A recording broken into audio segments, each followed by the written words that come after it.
हर खबर पर होगी आपकी पकड़। डाउनलोड कीजिए एबीपी लाइव ऐप।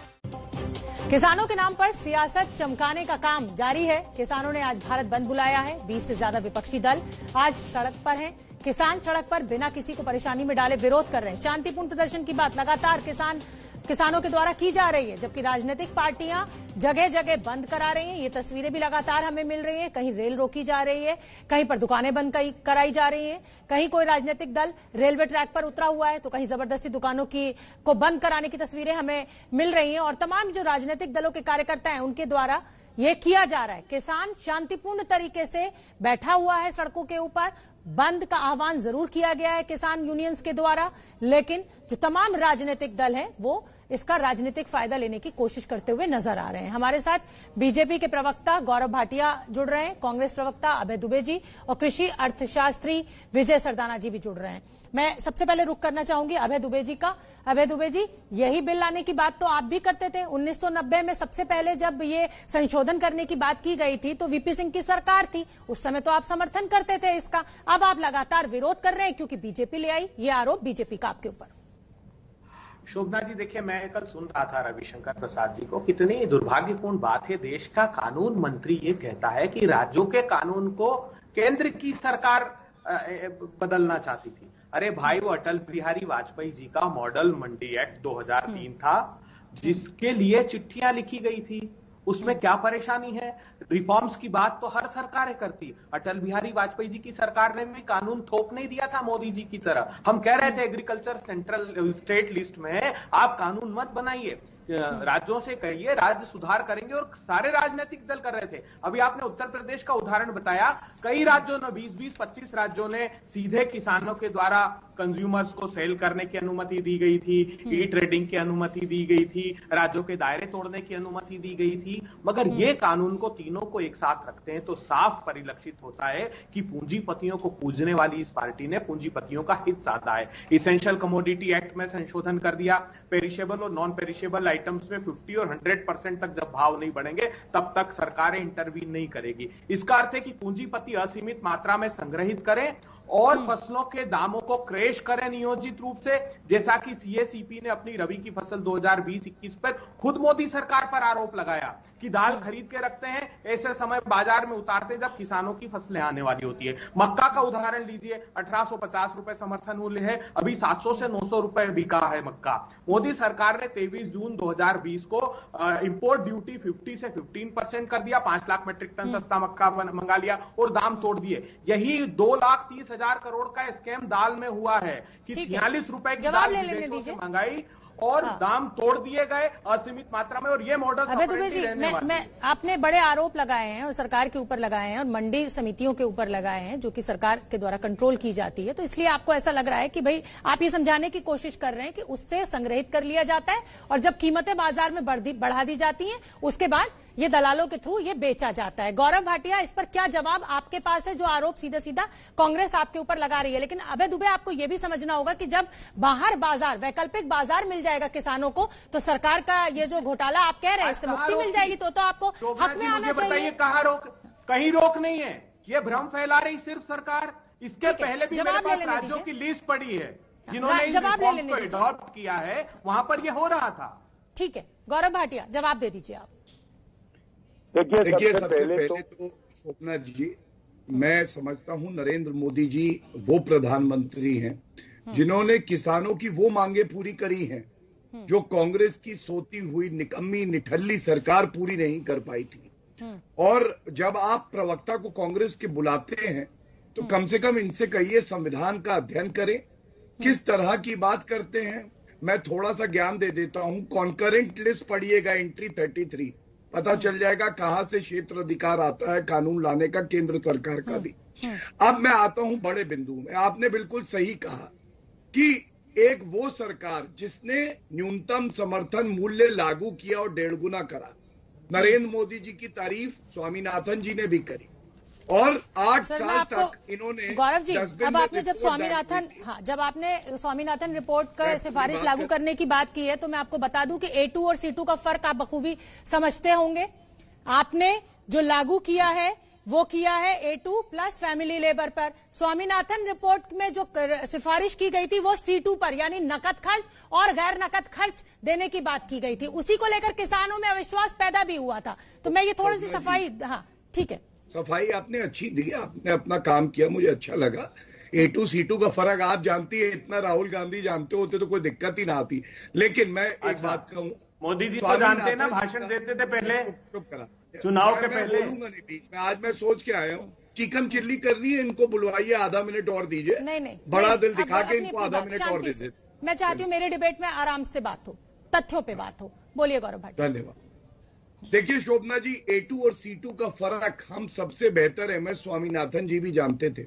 जब हमने 1.5 गुना करा MSP, उनका लेख टाइम्स ऑफ इंडिया में आया और उन्होंने कहा कि किसानों को पंख दिए गए हैं, उनकी उड़ान बढ़ेगी, उनका भविष्य सुरक्षित होगा। लेकिन वो MSP की बात थी। इन्होंने कहा, एक भ्रम फैलाने के लिए MSP खत्म हो रहा है।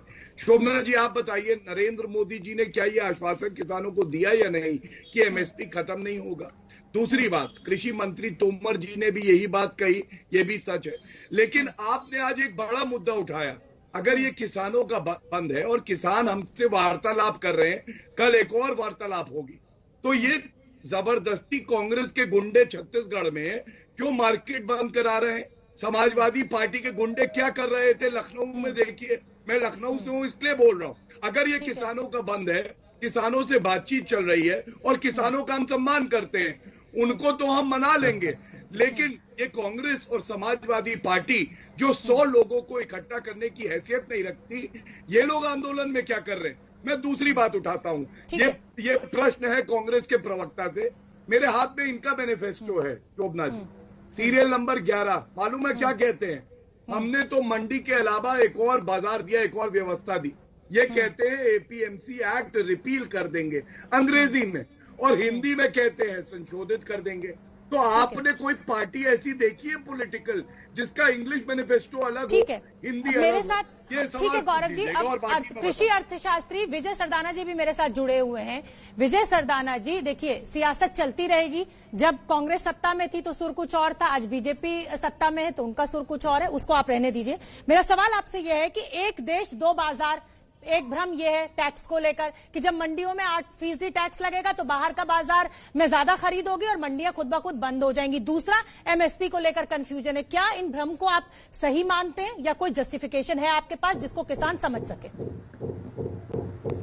देखिए, मंडी के ऊपर टैक्स लगाया है राज्य सरकार ने, ठीक है। मंडियां राज्य सरकार का अधिकार क्षेत्र है, ठीक है। जैसे बाकी राज्यों ने मंडी पे से टैक्स हटाया है, जिस राज्य सरकार को ऐतराज है टैक्स हटा सकती है, ठीक है। कोई ऐतराज नहीं है, राज्यों को सोचना है कि आपको टैक्स लगाना है या नहीं लगाना है, पहली बात। दूसरी बात सिंपल सी ये है कि अगर आपको लगता है कि मंडियां खत्म हो जाएंगी तो वो हो नहीं सकता, क्योंकि केंद्र सरकार मंडी से संबंधित कोई कानून ना बना सकती है ना हटा सकती है। संविधान ही आपको इजाजत नहीं देता। संविधान कहता है, लिस्ट शेड्यूल 7 की लिस्ट 2 जो स्टेट लिस्ट है, उसमें बहुत क्लियर लिखा हुआ है कि मंडी राज्य सरकार का क्षेत्र है। तो केंद्र सरकार कैसे इंटरफियर करेगी? केंद्र सरकार ये कह सकती है, जो भारत के संविधान का चैप्टर 13 है, जिसको कोई नहीं पढ़ रहा है इस देश में, वो ये कहता है कि ट्रेड एंड कॉमर्स में इस देश में कोई प्रतिबंध नहीं लगा सकता, क्योंकि लोगों की रोजगार का सवाल है। चीज समझनी पड़ेगी। विजय सरदाना जी, खुद हरियाणा के मुख्यमंत्री मनोहर लाल खट्टर ने कह दिया कि मैं पंजाब की फसल नहीं खरीदूंगा, मैं उत्तर प्रदेश की फसल नहीं खरीदूंगा। ये एक समस्या पैदा हो जाएगी ना, इसी को लेकर तो किसान परेशान है। देखिए, गलत आप जिसे कहते हैं ना, क्रॉस कनेक्शन हो रहा है। राज्य सरकार हरियाणा की ये कहती है कि मैं हरियाणा के किसान, वो उसका अधिकार है ना, हरियाणा का किसान हरियाणा का है। राज्य सरकार अगर अपने किसानों को सहायता देने के लिए अगर अपनी परचेज करती है तो वो अपने राज्य के किसानों के लिए करेगी ना। अगर पंजाब के किसानों को अमरिंदर सिंह जी को हेल्प करनी है तो पंजाब के किसानों से खरीदे, कौन रोक रहा है? बाजार खुला कैसे हुआ? तब होती है, फिर तो बाजार वहीं का वहीं रहा ना, अपने ही राज्य में रहा ना। सवाल तो यही खड़ा होगा ना। देखिए, नहीं, ये मेरा देखो गलत, फिर वही गलत इंटरप्रिटेशन है, गलत, फिर आप गलत इंटरप्रिटेशन कर रहे हैं। आप सही, मेरी मर्जी है मैं कहाँ बेचूं। मैं हरियाणा का किसान हूं, मैं हरियाणा सरकार को दूं, या दिल्ली में किसी विजय सरदाना को एज ए कंज्यूमर दूं, लेकिन दिल्ली सरकार हरियाणा के किसान का खरीदे ये जरूरी नहीं है। ठीक है, अभय दुबे जी कुछ कहना चाहते हैं, आइए अभय दुबे जी। देखिए, एक बात ये बार बार बड़ा भ्रामक दुष्प्रचार है, ये कहते हैं कि एमएसपी खत्म नहीं करेंगे। एक छोटा सा उदाहरण देता हूं बिहार का। बिहार में 2006 में एपीएमसी एक्ट खत्म कर दिया। अभी हाल ही में ताजा अगर आप फूड ग्रेन्स बुलेटिन उठाकर देखेंगे तो बिहार में 61 लाख मैट्रिक टन गेहूं का उत्पादन हुआ है।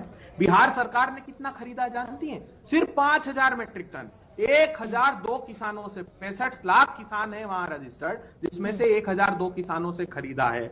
और मक्का का तो हाल ये था कि वहां किसान गुहार लगाते रहे, हाईकोर्ट गए, एक दाना नहीं खरीदा। मोदी सरकार को अनुमति देनी होती है और राज्य सरकार केंद्र सरकार की बिहाफ पर समर्थन मूल्य पर खरीदती है, मगर फिर भी 8% से ज्यादा समर्थन मूल्य पर केंद्र सरकार खरीद नहीं करती, क्योंकि उसको कंटेंजेंसी के लिए देना होता है और पीडीएस के लिए देना होता है। ये कहते हैं ना, मोदी सरकार कह रही कि हमने इतना ज्यादा खरीद लिया पिछली सरकार से। अरे साहब, इसलिए खरीद लिया कि सोनिया गांधी जी कानून लाई थी और 86 करोड़ लोगों को खाद्य सुरक्षा कानून के दायरे में ले आई थी, इसलिए आपका तो फिर क्यों कांग्रेस को रिजेक्ट कर दिया पब्लिक ने? आप ये भी तो इस सवाल का जवाब भी खुद आप लोगों को मंथन करना होगा। इतना भला किया था किसानों का, सबसे लंबा शासन कांग्रेस पार्टी ने किया है, तो क्यों नकार रहे हैं किसान आज आपको? गौरव भाटिया, आप न्याय योजना भी ले आए, सारी योजनाओं पे फिर भी वोट आपको नहीं मिला। इनका एक 10 सेकंड में बताता हूँ, इनका किसान सम्मान निधि है ना, क्या किया इन्होंने? गौरव जी, एक 10 सेकंड उसका भी जवाब। सर, एक दूसरे पे वार पलटवार से कुछ नहीं होगा, किसानों का भला करने की सोचिए। किसान सम्मान निधि क्या किया मोदी सरकार ने? किसानों की जेब काट ली, पर्स निकाल लिया और कहा ये ऑटो का भाड़ा ले और चले जाओ। ठीक है, गौरव भाटिया जवाब दे दीजिए। 15,000 रुपए। गौरव भाटिया, किसानों की एक और बड़ी शिकायत है। अभय दुबे जी, मेरे पास समय कम है। गौरव भाटिया, किसानों की एक बड़ी शिकायत यह है कि कॉन्ट्रैक्ट फार्मिंग से संबंधित जो इस बिल में प्रावधान लाया गया है, उन्हें कोर्ट जाने के हक से वंचित किया गया है। इस पर क्या जवाब है? और अभय दुबे का भी जवाब दे दीजिएगा, छोटा। बिल्कुल, सबसे पहले तो मैं आपका वाकई आभारी हूं कि ये प्रश्न आपने उठाया है शोभना जी, और संविधान का ज्ञाता होने के नाते मैं एक बात कहूंगा, अनुच्छेद 226 और अनुच्छेद 32 ये संवैधानिक अधिकार हैं। हाईकोर्ट और सुप्रीम कोर्ट जाने के, कोई भी एक्ट पार्लियामेंट का क्यों ना हो, आप ये अधिकार नहीं छीन सकते हैं। जो एक्ट में कहा है वो ये कहा है कि अगर कोई मसला आए वो तो जल्दी कैसे सुलझे, इसलिए एसडीएम को अधिकृत किया गया है। दूसरी बात, आप भी ये मानेंगी कि जब पार्लियामेंट में चर्चा होती है तो विपक्ष की जिम्मेदारी है वहां पे ये सवाल उठाए। तो जब पार्लियामेंट में राज्यसभा और लोकसभा में चर्चा हुई 5 घंटा और 7 घंटा, तो राहुल गांधी नदारद थे। और ये जो किसान आज बात कर रहे हैं, इसमें भी राहुल गांधी नदारत है। एक सोफा लगा के ट्रैक्टर में बैठ के जरूर आए थे। तीसरी बात अभय दुबे जी ने उठाई है, खरीदने की अनाज। तो मैं ये आंकड़े दे रहा हूं, मैं अपनी बात पूरी कर लूं प्लीज शोभना जी, प्लीज मैं अपनी बात पूरी करना चाहता हूं। शोभना जी, अनाज खरीदने की बात हुई तो मैं बता दूं, 5 साल यूपीए के और 5 साल एनडीए के मोदी जी के नेतृत्व में कितना खरीदा गया। धान इनके 5 साल में 2 लाख करोड़ का, हमारे में 5 लाख करोड़ का, 2.5 गुना ज्यादा। गेहूं इनके समय में 1.5 लाख करोड़ का, हमारे समय में 3 लाख करोड़ का, दुगना। और जो दालें हैं वो इनसे 75 गुना ज्यादा किसानों से सरकार ने खरीदी है। अरे बताओ क्या होता है? क्या राहुल गांधी से बात कर रहे हैं? गौरव भाटिया, बहुत क्षमा चाहती हूँ, विनम्र शब्दों में क्षमा चाहती हूँ, मेरे पास समय इतना ही है। आप सभी मेहमानों का बहुत बहुत धन्यवाद इस चर्चा में शामिल होने के लिए।